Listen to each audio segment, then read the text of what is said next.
I was shocked when I checked the condition of the water pump. This is water in here as opposed to be oil. We had a blown seal.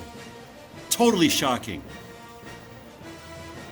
When installing the new coupler, you have to make sure that the depth is correct. We use everything, we measure everything to precision, to within a 32nd of an inch.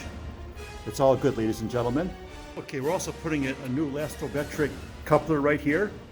Here's a new one. The older ones you can see right here was stripped because the motor seized, the pump seized up, so this stripped out right over here. Old. Here's a new, brand new one. Dodge 4J Flex Lastometric coupler. Okay, here's an isometric coupler. This is the isometric coupler. I have 3/32 of an inch of play when the motor is cold. When it warms up, it might expand a little bit. So we're fine, we're within specs. Okay, the new pump is installed. It's right here. And we have about 12 pounds of pressure in the boiler, approximately 140 degrees. And now we're going to turn on the pump. Watch me push it on. Where's it at? All right, here. Bam, look at that.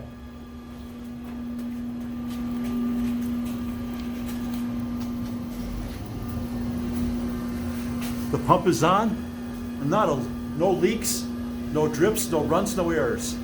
Thank you, Lord. Okay, here's the video with the pump running. This is a beautiful thing. And here's the oil in the oil well.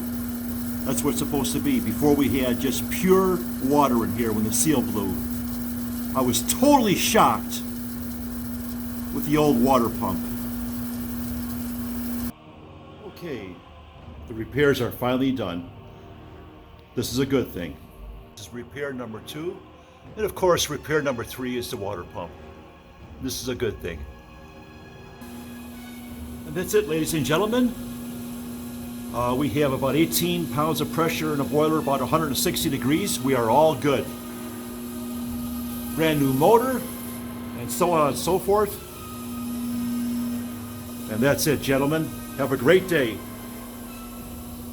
Inspections revealed the slick marble coat was cracking and in danger of crashing down to the ground. This is where restoration specialist Robert Gerskis came in. He captured this unique footage as he assessed the damage. We're up there on the side of the building. We are shocked at the condition of the marble. The fear was that the sheets of rock, as heavy as 2 men, could have fallen from 80 stories up. As early as the construction phase, there were reports that the marble was not secure. It's reported that on